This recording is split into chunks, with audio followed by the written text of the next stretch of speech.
Ontem, eu compartilhar rapidinho com vocês. Ontem, na igreja, a palavra foi dada por um que é responsável do Centro CADES, que é um centro de reabilitação de pessoas dependentes de droga, né?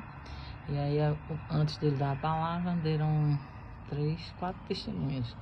Uma moça que finalizou seu percurso, né, de tratamento, uma assistente social que praticamente entrou em cima, a filha da esposa desse missionário que cuida, que é responsável, e a esposa dele. Testemunhos maravilhosos, né? Tem aquele testemunho da graça de Deus, do poder de Deus, transformação de Deus na vida dessas pessoas, do amor de Deus na vida delas, né? O cuidado, o zelo. E a palavra que ele deu, ele falou lá sobre a vida, em Atos 8, sobre a vida daquele eunuco, né? Que Filipe foi transportado lá para pregar o evangelho para ele. E foi tremendo, porque ele falou, né, sobre aquele encontro, sobre o encontro, ele botou um título assim, um encontro especial, né? Um encontro especial que teve ali entre Filipe e ele. Foram 2 encontros, né? Primeiro o encontro dele com Filipe, depois o encontro dele com Jesus, né? Quando ele criou ali totalmente, ele já cria, ele já cercava o Senhor, ele estava cercando a Deus, por isso, e o Senhor se revelou a ele através da vida de Filipe, esclareceu a palavra que ele estava meditando. Era um homem que tinha cercado ao Senhor, ele era um etíope, e tinha ido adorar em Jerusalém. E voltando, ele meditava na palavra, mas não estava entendendo, né? Porque não tinha o Espírito Santo. Mas esse homem estava com tanta sede de Deus que que atraiu o poder de Deus, né? Para a vida dele, atraiu a graça, atraiu o olhar de Deus, e o Senhor levou Filipe a estar lá pregando para ele. O que é que acontece? Uma coisa que me chamou a atenção, que o pastor falou também, e esse missionário que pregou, foi 2 coisas. Que mais importante de tudo foi a presença de Deus ali na vida desse homem, né? Foi Deus ali tremendamente, poderosamente agindo na vida dele, né? Se revelando a ele.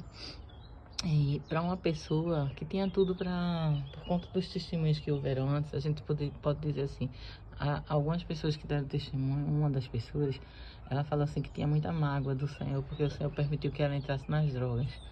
E aí eu fiquei pensando, esse homem, ele era um eunuco, né? Aquele que foi tirado algo dele, algo que era muito importante para um homem, então ele poderia se considerar ali não querer nada com Deus, né? Aquele Deus, principalmente o Deus dos judeus, aquele Deus poderoso que se revelar tão poderosamente, né? Ele foi procurar esse Deus poderoso, né? Vivo e fiel. E mesmo tendo aquela coisa roubada e sendo tratado diferenciado, né? Sendo uma forma humilhante para um homem, a forma que ele era. Mas ele também tinha outra coisa. Mesmo ele sendo eunuco, ele era o responsável pelos tesouros da rainha Candace. Ele era um superintendente, ele guardava todos os tesouros dela. Então ele era muito importante. Mesmo sendo eunuco, ele tinha um cargo importante.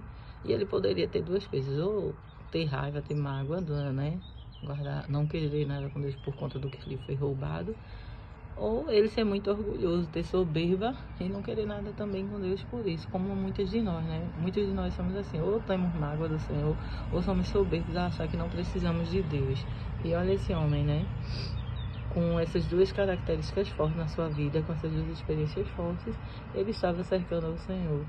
Um Deus que não era o Deus do seu povo em geral, mas ele estava cercando o Senhor, e o Senhor se revelou para ele através de Filipe, esclareceu a palavra que ele estava lendo lá em Isaías, né, que revelava o sacrifício de Jesus, e ele declarou a fé dele, creu tanto que ele mesmo desejou e perguntou a Filipe porque ele não poderia se batizar ali naquele momento já, e ele se batizou nas águas, testemunhando da fé dele, né, e seguiu o seu caminho, né.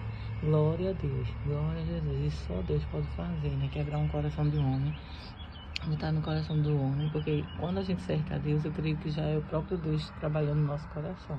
Porque a gente, ser humano, a gente tem a tendência de autossuficiência, de achar que a gente depende só da gente mesmo, que a gente não precisa de ninguém, né? De ser autossuficiente. E aquele homem, mesmo com a autoridade que ele tinha, mesmo ele ele viu a necessidade que ele tinha do Senhor. Então que isso possa ficar aí para vocês meditarem. Ok? Nessa manhã, deixa essa palavra. Lá de Atos 8, né? Eu não lembro o versículo exato, mas vocês podem procurar lá. Um encontro especial entre Filipe e o etíope, entre o etíope e Deus, e Jesus, né? Deus abençoe a vida de vocês.